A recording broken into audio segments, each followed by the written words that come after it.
You're listening to the Kitchen Confession Podcast with Chef Mary Mamalidi. Food is something to be enjoyed. So many people, when they meet me, and they meet me as Kelly the nutritionist, they assume that I'm going to tell them to eat salads all day, drink water, but I find so much joy in food. And how I coach people is a lot through education. What foods support my immune system and my whole health. I get excited about eating healthy foods because I feel so good.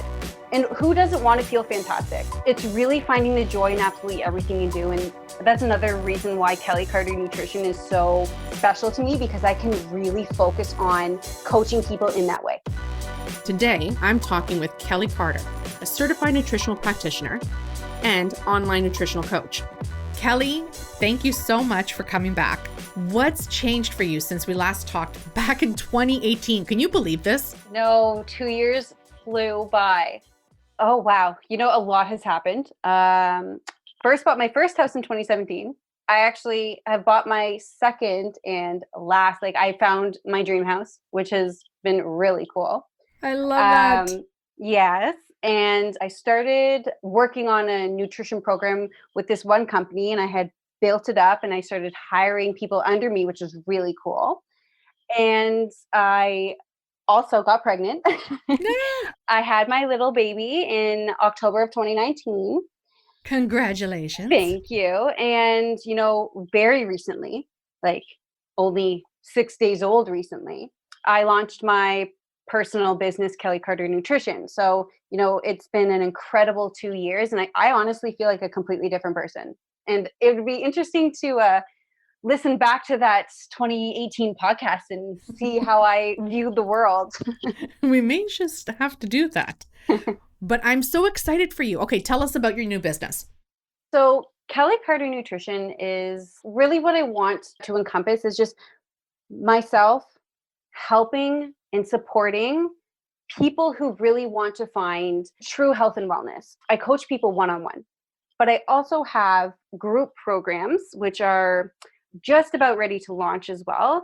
They're a lot more affordable for people, and it's a really great chance for them to get to know me, how I work. I also have a product line coming out, which I'm really, really excited and passionate about, because in this industry, there are a ton of natural health products out there that aren't really that great for you. It's just been so awesome connecting with the suppliers of the ingredients and the products that I'm working with. And that's about to launch pretty soon as well, too. Can you give us a sneak peek as to what those products are? One of the products? One of the products, I can tell you one. Okay. It's called My Organic Heart Supplements. One is turmeric curcumin. A lot of people know that turmeric is anti-inflammatory. Mm-hmm. What people don't know is that the anti-inflammatory property comes from curcumin, and it only makes up about 3% of turmeric. So what's awesome about what we've been developing is that we've taken pure curcumin, mixed it with black pepper, because what a lot of people don't know as well is curcumin doesn't have a great absorption rate. However, when you take it with black pepper, the absorption rate skyrockets. The magic happens. Yes, as well, it's fat soluble. So I love eating it with eggs, because there's fat in yolks. Or I'll eat it with, if I'm ever having any sort of butter or fatty meats, you take the curcumin with that meal, and the absorption rate goes up even more. So it's absolutely fantastic in terms of anti-inflammatory, which really relates to natural pain reliever, which a lot of people are dealing with inflammation because of the way that they're living. So again, that's what I'm so excited for that to come out, and for people to really see how this beautiful herb can help them feel better, so that you can feel that anti-inflammatory effect within days. You say that it's time for a more realistic approach to fitness and weight loss. How do you help your clients quit those fad diets and find that personal healthy balance for themselves? That's an awesome question. So the way that I work is on a one-to-one basis. That's how I found success for myself. Every single person learns differently. Every person takes information and digests it differently. And it's building trust with each and every person and getting them to understand how I work and how I work with no absolutes. A lot of the times when we go on that diet, It's like, okay, well, you can never have alcohol again. You can never have chocolate again. You can never eat past 6 p.m. again. And that never works. Yeah. When you deal with absolutes, it's never long-term. So, I build the trust, and then I work specifically on a one-to-one basis with them, figuring out what works best. How do we take this step by step in order to develop the habits slowly but consistently, so that if it's weight loss that you're looking for, it's doing it sustainably and something that you can see yourself doing long term. It's not about losing the weight for me. It's about maintaining, sustaining it. And it sounds like it's about changing our approach as to how we see food. 100%. Food is something to be enjoyed. So many people, when they meet me, and they meet me as Kelly the nutritionist, they assume that I'm going to tell them to eat salads all day, drink water, and, maybe they can And bone have broth. Yeah. Oh, but side note, bone broth is like unbelievable and everyone should be drinking fantastic. it. It's fantastic, but not as a meal. No. Oh my gosh. I find so much joy in food. And, another reason why, how I coach people is a lot through education. I understand what foods are really healthy and support my immune system and my whole health. I get excited about eating healthy foods because I feel so good. And who doesn't want to feel fantastic? Don't get me wrong. I love my ice cream on Friday night. I don't think I'll ever get rid of it. I love to hear that. It's really finding the joy in absolutely everything you do. And again, that's another reason why Kelly Carter Nutrition is so special to me, because I can really focus on coaching people in that way. Right now, during COVID-19, we're all at home and we're living in a high stress time right now. A lot of people are finding comfort in cooking, in the kitchen, and in food. But I don't know if you've heard, there's a lot of talk about, and self-conscious talk about quarantine 15 on social media. How do you balance body positivity and healthy habits right now? Great question.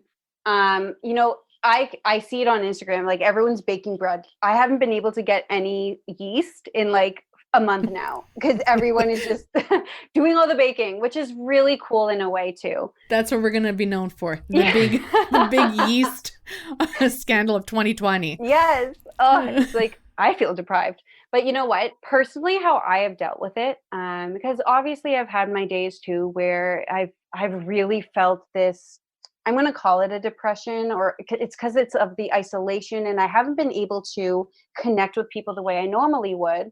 If I see something on Instagram or Facebook or the internet for that matter, I will step away. And the second thing that I do is like, how do I actually feel about the food that I'm eating? Am I eating bread because, I need that comfort? Am I eating bread because I'm just bored and I have nothing else to do because I've done everything? I've done every puzzle on the face of the earth now. I think it's having that conversation with yourself as well. And, obviously the last thing is just like being okay. Just being okay with whatever you gain, even if you don't weigh yourself, if your clothes are getting tight, just be okay with what's going on. This is something that has never really happened before. We don't know how to deal with it. And a lot of people we know this, people find comfort through food. And if that's how we deal with it in the short term, then fantastic. Another thing that I do is I reach out to people who I know that will like support me. And I'll talk to my husband a lot and be like, I've been eating a lot of snacky foods. Like we'll buy snacks for the week and they're gone in 2 days. So it's been very difficult, but working towards finding alternatives to snacking. I don't know if it really helps with like the body positive, but it helps to slow down that snack.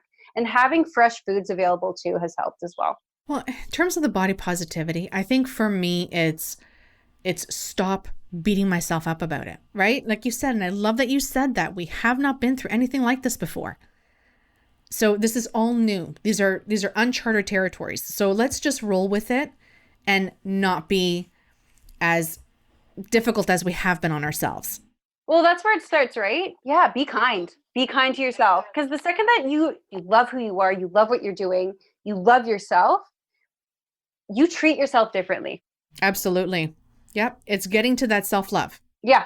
And like eating carrots instead of chocolate bars one day is going to happen because you're like, you know what? I actually am feeling the carrots right now because I feel so much joy. I'm going to have that chocolate bar later, but right now I want those carrots. The carrots are going to give me just that, awesome energy and feeling, and I want to keep that going. I want to switch gears a little bit. I want to talk a little bit about marketing. Yeah. So how are you approaching marketing in a media saturated environment that we have? Oh, the first thing that I did, like especially before launching, I actually outsourced. Again, I don't want to toot my own horn, but like I'm really good at nutrition. It's my life. Toot toot. Yeah. Do it. I love coaching people. I love making healthy recipes. I love nutrition. I love healthy eating. I don't do marketing. It confuses me sometimes. Like I understand bits and pieces of it. But like you said, there are so many people in this industry, so many people who don't even get a proper education who call themselves like nutrition experts. So when it comes to marketing, I did outsource. I have a team that I work with in order to really get myself out there on a more global scale. Personally, with my own Instagram, how I market is I be authentic. I don't try to be anyone else. I'm me. And if you like me, if you like what I do, follow me. If you don't like me and you don't like what I do, then find someone who you like connect with more. I find that being authentic is one of the best ways to put yourself out there. And the last way I market myself is through, when I work with someone and they see the results and they do love working with me and they tell their friends and they tell their family and they tell their friends and family. I think word of mouth trumps every marketing tactic in the world. There's nothing better than word of mouth. You know what? Your Instagram account is extremely authentic. And I love taking a look at it. Your family is featured in a lot of your posts. So cute. Yeah. How are you balancing family time with a new startup business?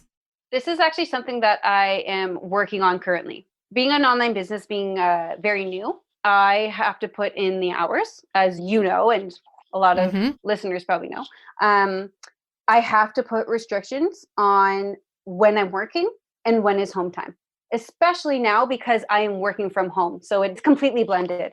Yes. And, my husband and I have had conversations like, listen, you're on your phone all the time. I hardly see you when you're here. And I don't want to look back in 5-10 years and be like, oh, I didn't even see my little guy grow up. It's such a joy watching him do all the things that he's doing now. So I think the biggest thing for me and how I balance it is really putting restrictions. I don't start work until 9:00. And then I work from 9 till 11. And then I have lunch with my little one. And then from 1 to 4, that's when I do more work. And then my husband comes home, and from 5 to 7, I can finish up my work. It's putting those restrictions so that I can have work time and I can have family time. I want to know, what are you making, baking, mastering in the kitchen right now? Woohoo! It has been very hot, very hot here over the last couple of days. And I get excited when it comes to summertime and spring, summer, because I had started my garden and things are already growing. It is rhubarb season. It is asparagus season. And so I'm doing a lot of rhubarb baking, and I'm doing a lot of things with asparagus. But really what I'm going for is a lot more light eating. Salads get such a bad rap, but I have been in this nutrition business and foodie long enough. I can make the best tasting salads in the world. So right now I'm doing a lot of salads and a lot of rhubarb baking. That's basically what's happening in my kitchen right now. Okay, so I'm right there with you with salads. I love a good salad. Walk me through the recipe. Yay. So this is my Glow Detox Salad. And the only equipment you're really going to need, apart from a knife, is a grater and ideally a food processor. Okay, let's try it. You're listening to the Kitchen Confession Podcast. I'm Mary Mamalini, and we've left the studio to jump into the kitchen and try Kelly Carter's Glow Detox Salad recipe. I think this sound is self-explanatory. Just giving my hands a little bit of a wash. Okay, Kelly, let's make this Glow Detox Salad. So first thing you need is a small red cabbage and about half of a cauliflower, because cauliflower is quite large. And what you want to do is you want to chop those up, and then you actually want to pulse them in a food processor a couple times so that they're almost just larger than the size of rice. You want them really bite-sized. Okay. The other thing too is if you have really good knife skills, you could just chop it finely. So I don't have a food processor. So I'm just gonna chop mine up really fine. I don't know why I love the sound of crunching cabbage or anything that makes that crunch sound. Just to me, it sounds so fresh. You know, for half a red cabbage, there's a lot going on here. We'll use the other half. I don't know, I've been into pickling, so maybe I'll try pickling some of it. Right into the bowl. Next, cauliflower. So all I'm doing is cutting the half. I cut it in half, and then I'm doing slices of the cauliflower. So I'm cutting it into slices, and now I'm just going across the other way now to cut it into cubes. But because the cauliflower has so many different pieces connecting to it, and it's got little florets, it's breaking apart nicely, and it's actually turning into a nice little crumble. All right, cauliflower done. I'm just gonna wipe down my cutting surface because always keep a clean work area. It's dangerous. I mean, your knife can slip while you're chopping. All right, Kelly Carter. I love saying her full name. Kelly Carter, what do we have here? The next two ingredients are carrots and beets. And what you want to do with these is you want to peel them and you want to grate them. Raw beets grated is that's how I love to eat my raw beets, because they're a lot more easily chewable, digestible, that sort of thing. So you're going to take carrots and beets and you're going to shred them in a cheese grater. I'm so short. I have to go by tippy toes every time I have to get something on the top shelf of my kitchen. All right, 2 carrots shredded. As you're getting close to the end of the carrot, you're getting closer to the blade. I want you to start using your palm instead of your fingers to run the carrot up and down your cheese grater here. If there's a piece at the end that gets too close, just leave it and just snack on that later. That's for the chef. That's probably why after I finish cooking, I'm never really hungry, because I have way too many pieces for the chef. Like this one right here. Look, for the chef. Okay, shredded carrot into the bowl. I am not a beet fan. Kelly, I don't know if I told you that. But what I did do was a little kind of cheat.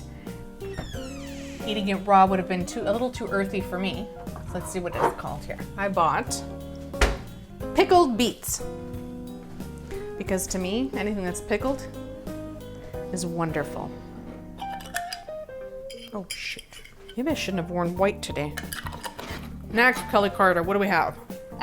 Then you're going to take parsley, you're going to chop that up, and you're going to take half a cup of pomegranate seeds. Now, if you don't have access to those, you can also, I've had grapes in the salad that I just quarter. I've had raspberries as well, or blueberries. So all those will work. Pumpkin seeds and chia seeds. And you just mix all of those together, and that is your salad. Half pomegranate seeds. So I don't have pomegranate seeds. We're going to use blueberries. And half cup parsley chopped. So fresh parsley. So I'm just removing my leaves from the stems. You can use the stems for stock, or I've never done it, but I wonder if you pulse this down and turn it into like a pesto and add this to a parsley pesto. Bunch up your parsley and then hold it to form like a log, and then move your fingers down as you're chopping. Go slowly. We want to keep our fingers. Once you've got this all chopped up and you want to run your knife through it, that's when you can pick up speed if you'd like. Put your knife down on the cutting board, put your hand over the tip of the knife, and then just lift the handle of the knife up and press it down. Keep on going along. You're going to fan that out. So the tip of the knife always remains on the cutting board, and you're just lifting the handle and chopping down. Kelly gave me a great arm workout. Blueberries, where are you? I've always been taught to wash your blueberries just before you consume them, because if you wash them ahead of time, they will mature a lot faster and mold much quicker. I think we're ready for the dressing.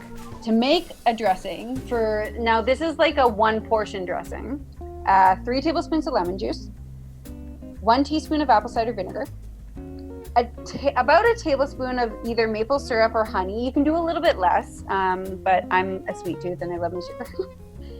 1 to 1.5 tablespoons of olive oil, and then a little bit of sea salt just to balance everything out. And you mix that all together and you drizzle that over about, like, I do at least 2 cups of this salad, because this salad will make like 12 cups of salad. It's pretty intense. Yep. 3 tablespoons of lemon juice works out to be the juice of 1 medium-sized lemon. In goes the apple cider vinegar. The one that I like to use, the brand is Bragg, but basically get any apple cider vinegar that it's with the mother, that has the mother in it. In goes the olive oil. Oh my gosh, this maple syrup. Liquid gold. And a 1/4 teaspoon sea salt. That's it. Okay, we're done. We're gonna mix this and then toss it into the salad. Now I'm gonna pour this over our salad. It smells so fresh right now.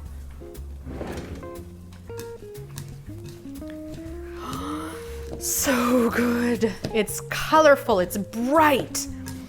It's got that lemony freshness to it. Give this a taste. Oh my gosh. You guys, this is so good. It's got that little tang, but that sweetness of the maple syrup, it really cuts into that, balances it out. That saltiness. And this is everything I love about a salad. It's got that crunch factor. I'm giving this a 5-star. Love it, love it, love it, Kelly. Yes, it's amazing. Like, I will eat this for like 5 days straight. And the way that I switch it up is I always pair it with a protein. So I'll have it with shredded chicken, boiled eggs, chickpeas, tofu. It's amazing. And you feel so good after eating it. Thank you for sharing. I know some things may have changed over 2 years, but one thing that has not is me asking all my guests, what is your kitchen confession? I love this question. So, are you familiar with like cupcake in a mug or cake in a mug? Yes, and I've had some horror stories. I mean, side note about me is if I make a cake and it's just me because we're in isolation, that cake might be gone in 2 days. Like, that's a kitchen confession right there. So to control that, I make these, they're like microwave cake in a cup recipes. And that is like oh my gosh, I do those all the time. I do them more than I should, but like, it's almost like eating cookie dough. I do it like secretly. That's what I love. And that's what's been getting me through this whole crazy time. I love it. I think I need that recipe, because I'm not going to lie. Every single time I've tried one of these muffin in a cup, cake in a cup, it's been a huge flop for me. What? Seriously? Yes. Oh, yes. I should send you some recipes then. Because don't get me wrong, like, I've had some crazy side mishaps. No, like every single one has flopped for me. No. Okay. But do you try to make them uber healthy? No. Oh, no. really? I tried one. Okay. I tried one uber healthy, and it looked like plaster. Like you would plaster your walls. That didn't go well. Then I tried the sugary, full fat kind of thing, and that was no bueno. And then I tried a brownie in a mug. I didn't even want to explain. Don't even get me started on that one. Oh my goodness. So out of the 3, not one turned out. Oh, that's so sad. Okay, I will send you like my best recipe one, and you can enjoy that on a day that you're just feeling like a little sweetness. Thank you so much. This has been so much fun. I loved catching up and hearing all the wonderful things that are going on. This has been honestly so much fun. Oh, I love you. I love this podcast. I love what you do. And I would be happy to come back once my product line is up and running. Done. We're going to book it. Yay. It's that time. We've reached the end of another show. Be sure to visit kitchenconfession.com for more recipes and foodie finds. I'd like to thank producer and editor Matt Agnew, and our music this week came from taketones.com. See you at the next episode.